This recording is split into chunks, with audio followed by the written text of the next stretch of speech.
12 రోజులైంది. సాంప్రదాయంగా చేయాల్సిన ప్రతి కార్యక్రమాన్ని అటు పుట్టింటి వాళ్ళు, అత్తింటి వాళ్ళు కలిపే నిర్వహిస్తున్నారు. అయినా ఇప్పటికీ కూడా తెలుగమ్మాయి టెకి రాధా గాయత్రి మృతి వెనుక మిస్టరీ మాత్రం వీడలేదు. ప్రతి ఒక్కరిని ఒకవైపు కూతుర్ని పోగొట్టుకున్నాం, కోడల్ని పోగొట్టుకున్నాం అనే బాధ ఒకవైపు ఉంటే, మరొక వైపు ఆ మరణానికి కారణం ఏంటో తెలియకపోవటం మరొక పెద్ద బాధ అనే చెప్పాలి ప్రతి ఒక్కరికి. శ్రీచరణ్ వాళ్ళ అమ్మగారు మనతో పాటు ఉన్నారు, ఒకసారి వాళ్ళతో మాట్లాడదాం.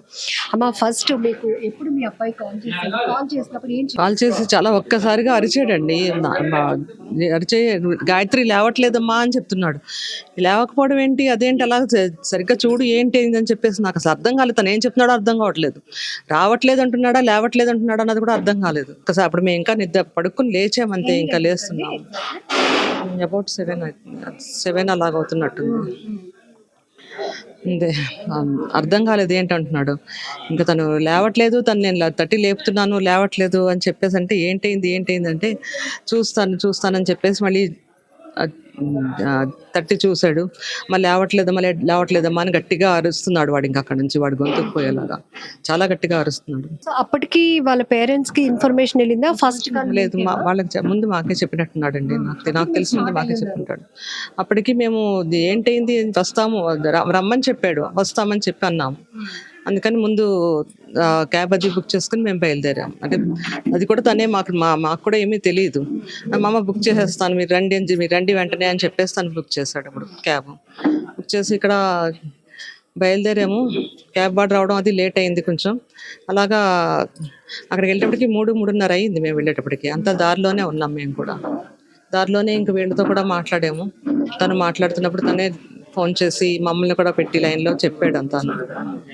అది ఇప్పుడు మీ కోడలి కేసు విషయంలో ఒక అత్తగారిగా, అంటే అమ్మ కూడా అవుతుంది అన్ని సందర్భాల్లో, ఎందుకంటే ఒక కోడలు ఇంటికి వచ్చేటప్పుడు తను అలాగే చూసుకున్నానండి. తను కూడా అలాగే ఉండేది, నా కూతురు లాగానే ఉండేది తను కూడాను. ఎప్పుడు తను బంగారం, నేను ఎప్పుడు తన్ని కూడా ఏమీ అన్నాను. అలాగే నేను తను ఎప్పుడు ఏమీ ఇబ్బంది పెట్టలేదు. ఎలా కావాలంటే అలా ఉండమన్నాను.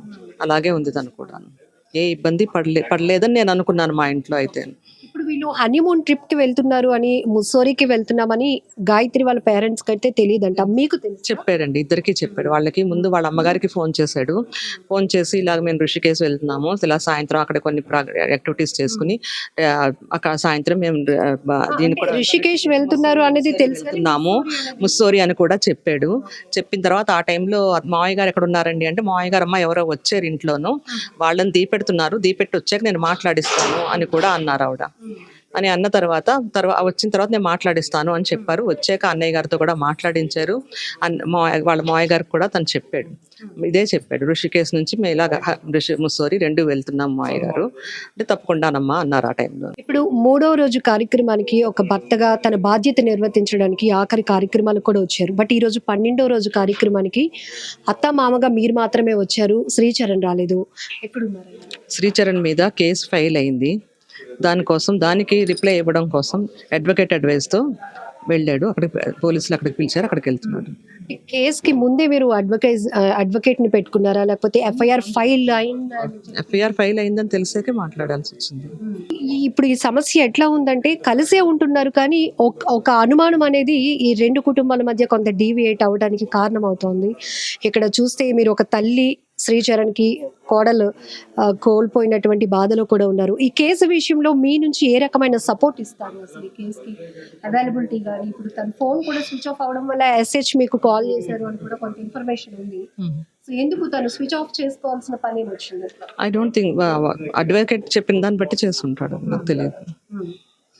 అడ్వకేట్ చెప్పిన దాన్ని ఫాలో అవడం కన్నా ఇక్కడ కుటుంబ వ్యవస్థ, మీరు వీళ్ళతోనే ఉంటున్నారు, ప్రతి కార్యక్రమంలోనూ మీరు ఉంటున్నారు, మొన్న అతను కూడా ఉన్నారు, మరి ఇక్కడ కూడా అతను ఇంపార్టెన్స్ ఇవ్వాలి, రెస్పెక్ట్ ఇవ్వాలి. అతను మీడియాతో మాట్లాడుతూ కూడా గాయత్రి వాళ్ళ అమ్మా నాన్న నాకు అమ్మా నాన్నే అన్నారు. ఒకవేళ వాళ్ళకి అనుమానం ఉండి కూతుర్ని పోగొట్టుకున్న బాధలో ఉండి ఏమైనా ఆరోపణలు చేసినా అవి నిజాలు కావు, నేను తనకి ఒక మంచి భర్తని అని ప్రూవ్ చేసుకోవాల్సిన అవసరం చరణ్ గారికి కూడా ఉంది. బట్ ఎందుకు ఇప్పుడు అడ్వకేట్ డైరెక్షనే ఎందుకు ఫాలో అవుతున్నారు? అవసరం కదండి అది. అక్కడ వాడి మీద వేసింది 103 ఏదో వేశారు, నాకు అర్థం కాలేదు. 103 వేశారు, దాని మీద వేస్తే ముందు అరెస్ట్ చేస్తారు, ఇంకే మాట వినరు అని అడ్వకేట్ చెప్పారు అనుకుంటా. దాన్ని బట్టి అతను అలా వెళ్ళాడు. కేసును ఫేస్ చేయడం రైట్ మా, ఎందుకంటే ఒక అప్రోచ్ ఉండాలి. కానీ ఇక్కడ మీరందరూ కలిసే కదా ఉంటున్నారు, మీరందరూ కలిసే ఉంటున్నారు. అత్తగారు నేను చేయలేదు, మామయ్య గారు ఇది జరిగింది అట్లా చెప్పాడండి. అక్కడ వాళ్ళ ఊరు వచ్చాడండి తను. నిజంగా తను చేస్తే గనక పూర్తిగా గాయత్రితో పాటు మేమంతా తీసుకుని వచ్చాము, వాళ్ళ ఊరు వెళ్ళాము, ఊళ్ళో ఎంతమంది ఉన్నారు అందరి మధ్యన అందరికీ సమాధానాలు చెప్పాడు. వాళ్ళు నమ్మరు ఎలాగోను. ఓకే నమ్మలేదు, మరి ఇంక ఎంతకని ఏమి చెప్తాడు? నమ్మలేదు, వాడు చెప్పాడు, చెయ్యలేదని చెప్పాడు, వాడు నమ్మలేదు. సిచ్యువేషన్ ఇంకా అవుట్ ఆఫ్ కంట్రోల్ లో ఉండటం వల్ల ఇంకా త్రూ అడ్వకేట్ అడ్వైస్ తోనే వెళ్తున్నారు. ఇప్పుడు ఎక్కడ ఉన్నారు శ్రీచరణ్? మీకు కాంటాక్ట్ లో ఉన్నారా? కమ్యూనికేషన్ మాకు కాంటాక్ట్ చేయలేదు, అడ్వకేట్ తో కాంటాక్ట్ చేస్తాను. ఎంతమంది అండి మీకు పిల్లలు? మీకు పిల్లలు ఎంతమంది? శ్రీచరణ్ ఒకరేనా? శ్రీచరణ్ పాప ఉంది, పాప ఉంది. తనకి ఏమైనా తెలుసా అసలు వీళ్ళ గురించి? లేదు, తను ఇక్కడ లేదు, తను ఇక్కడ లేదు. వచ్చారా ఈ మొన్న 3 రోజుల కార్యక్రమానికి కానీ ఈ రోజు? వచ్చిందండి, తను కూడా వెళ్ళిపోవాల్సి వచ్చింది. ఎందుకంటే ఇప్పుడు ఇలాగా రిపోర్టర్స్ వాళ్ళు మా వెనకాల పడుతున్నారు, మాకు ఎవరికి మాట్లాడడం మాకు ఇంత ఇది లేదు. వెనకాతలు పడటం అనే కన్నా వాస్తవాలు ఒకటి మా, వెనక పడడం అనేది ఎవరికి అవసరం ఉండదు. ఇది ఒక సస్పీషియస్ డెత్ గా బయటకు వచ్చింది కాబట్టి నిజాలు రెండు వైపులా తెలుసుకోవాల్సిన బాధ్యత జర్నలిస్టులుగా మాకు ఉంటుంది. దాని కోణంలో మేము మీ దగ్గర వాస్తవాలు తెలుసుకునే ప్రయత్నమే తప్ప మిమ్మల్ని వెంటబడాలని లేకపోతే మిమ్మల్ని మరింత బాధలోకి నెట్టాలనేది మా ఉద్దేశం. ఇలాగ జర్నలిస్ట్ ఇలా రావడం వల్ల మేము ఉంటున్న అకామిడేషన్ లో కూడా మాకు ఇబ్బంది అయింది. మేము రూమ్స్ తీసుకుని ఉండాల్సి వస్తుంది ఇక్కడ. ఆ రూమ్స్ వాళ్ళు మమ్మల్ని పంపించేస్తున్నారు, మీరు ఉంటే మాకు జర్నలిస్టులు వస్తారు, మాకు రావద్దని.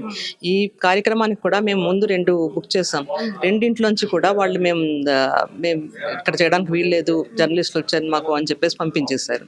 అలాంటి పరిస్థితుల్లో పిల్లల్ని మేము ఇక్కడ ఎలా పెడతాము? ఏ రాత్రి మేము అక్కడికి వెళ్ళాలో మాకే తెలియట్లేదు.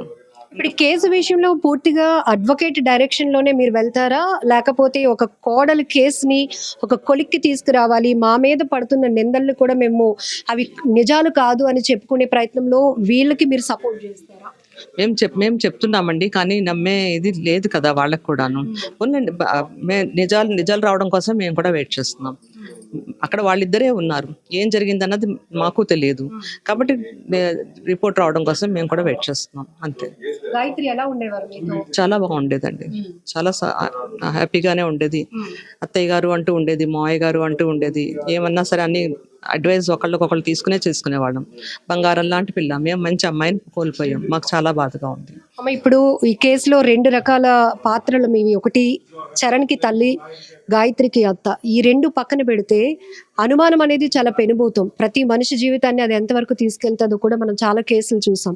ఈ GPS ట్రాక్ పెట్టడం కానీ, లేకపోతే వేరే చోట ఉన్నప్పుడు సీసీ కెమెరా ఫుటేజ్లు చెక్ చేయడం కానీ, ఇవన్నీ ఏ అమ్మాయి కానీ అబ్బాయి కానీ ఎవరు యాక్సెప్ట్ చేయలేనటువంటి విషయాలు. ఇవి ఎప్పుడైనా మీ నోటీస్కి వచ్చాయా ఈ విషయాలు? చెప్పారు, ఒకసారి మధ్యలో వచ్చినప్పుడు చెప్పారు, ఇలా ఉందండి సిచ్యువేషన్ అని చెప్పేసి. అలా ఉందా అని చెప్పి నేను అబ్బాయికి దెబ్బలాడాను కూడా. నేను కాదమ్మా అలా చేయలేదు, నా ఉద్దేశంతో కాదు, ఏదైనా సరేను అది కాదు, కరెక్ట్ కాదు అని చెప్పన్నాడు. తర్వాత వాళ్ళిద్దరూ ఇంకా ఒకళ్ళనొకళ్ళు అర్థం చేసుకుని వాళ్ళే ఇది అయ్యారు. ముందు వాళ్ళిద్దరూ మాట్లాడుకోలేదు. అప్పట్లో అమ్మాయి వాళ్ళిద్దరిని మాట్లాడుకోవద్దు, మీ ఇద్దరు ఒక ఇది అండర్స్టాండింగ్ వచ్చేంత వరకు మాట్లాడుకోవద్దు అని కూడా నేను చెప్పాను వాళ్ళిద్దరికి. వాళ్ళిద్దరూ దూరంగానే ఉన్నారు. తర్వాత అమ్మాయి జాబ్ తెచ్చుకోవడం, ఇక్కడ ఢిల్లీకి రావడం, ఢిల్లీకి వచ్చి మాతో ఉండడం, అవన్నీ అయ్యాక మళ్ళీ నెమ్మదిగా ఇద్దరు అండర్స్టాండింగ్కి వచ్చారు, వాళ్ళిద్దరూ అండర్స్టాండింగ్కి వచ్చారు. ఇప్పుడు వైజాగ్కి వచ్చే ముందు మేము అబ్బాయి పుట్టినరోజు సందర్భంగా వాళ్ళిద్దరూ కలిసి తిరుగుతామంటే పోనీ తప్పు లేదని చెప్పేసి పంపించాం. ముస్సోరిలో భర్తతో చాలా ఆనందంగా గడిపి ఆ క్షణాలను, ఆ స్వీట్ మెమోరీస్ని లైఫ్ లాంగ్ తను స్టోర్ చేసుకోవాలనుకున్న ఒక అమ్మాయి అర్ధాంతరంగా అట్లా మృతి చెందటం అనేది ఎవ్వరము అస్సలు జీర్ణించుకోలేని పరిస్థితి. అది ఎక్కడ జరిగింది, ఆ అమ్మాయి ఎవరు అనేది పక్కన పెడితే ఈ కేసులో అనేక రకాల అనుమానాలు, ఆరోపణలు 2 వస్తున్నాయి. మీ అబ్బాయి తప్పు చేశాడు అనుకుంటున్నారా, చేయలేదు అనుకుంటున్నారా? భగవంతుడిని మీరు ఏం కోరుకుంటున్నారు? మా అబ్బాయి అయితే చంపడండి, చంపేంత వాడైతే కాదు. వాడు ఒకళ్ళకి హెల్ప్ చేసే రకమే కానీ ఒకళ్ళని బాధ పెట్టే రకం కాదు, అది నేను చెప్పగలను. మా చరణ్ వాళ్ళ మదర్ చెప్పిన ప్రతి మాటని మీరు యాక్సెప్ట్ చేస్తున్నారా? ఇక కేసుని ముందుకే తీసుకెళ్లాలనుకుంటున్నారా? ఒక కన్న కొడుకుగా ఆవిడ చెప్పింది ఆవిడకి న్యాయం కావచ్చు, నాకైతే అది న్యాయం కాదు. ఇంతకన్నా నేను ఇంకేం చెప్పలేను కూడా. అబ్బాయి ఎక్కడున్నాడు, మాకు ముందు మీడియా దగ్గరికి రావాలండి. కనీసం మీడియాకైనా అబ్బాయి సమాధానం చెప్పాలి. ఈరోజు ఇంత పెద్ద ఇది చేసుకుంటున్నాం మేము. చనిపోయిన రోజు వచ్చాడు, కనీసం అత్తగారు మామగారు వెళ్ళి మామగారు తీసుకొచ్చారు, అబ్బాయి వెళ్ళి అత్తగారు అనేసి ఇలా జరిగిందని నా దగ్గర రాలేకపోయాడు. అక్కడే కూర్చున్నాను నేను కూడా. కనీసం ఇదే అని అత్తయ్య గారు నేను ఏ తప్పు చేయలేదు అని నా కాళ్ళ దగ్గరికి వచ్చి ఉంటే ఏమో నా మనసు కొంచెం ఏమో నమ్మేదేమో అనుకుంటున్నాను నేను ఇప్పుడు. కానీ నమ్మకం అయితే నాకు లేదు, ఆ అబ్బాయే చేశాడు అన్నది నేను గట్టిగా నమ్ముతున్నానండి. అంతే, ఇందులో నేను ఇంకెన్నిసార్లు చెప్పినా ఇదే చెప్తాను. నా నా మాట అయితే ఇదే, ఇంకెంతకన్నా నేను ఏం చెప్పలేను. నా మదర్ చెప్పారు, కేసు పెట్టారు కాబట్టి వీళ్ళ దగ్గరకు వచ్చి ఇది నిజమని నేను చెప్పే ప్రయత్నం చేసినా వీళ్ళెవరు నమ్మే పరిస్థితిలో లేరు కాబట్టి అడ్వకేట్ అడ్వైస్ మేరకు అతను వెళ్తున్నారు అని. చెయ్యమండి, తప్పు చేయకుండా ఎవరు అడ్వకేట్ని ఎందుకు తెచ్చుకుంటామండి? ముందు మనం లాయర్ దగ్గర దేనికి వెళ్తామండి? మన తప్పు ఉంటేనే సమర్థించుకోవడానికి ముందు లాయర్ని పట్టుకుంటాం. నాకైతే ఇలాంటి మర్డర్ కేసులు అవి నాకు అవగాహన లేదు, కానీ చిన్న దీంతో ఆలోచిస్తున్నాను. ముందు లాయర్ ఎందుకండి?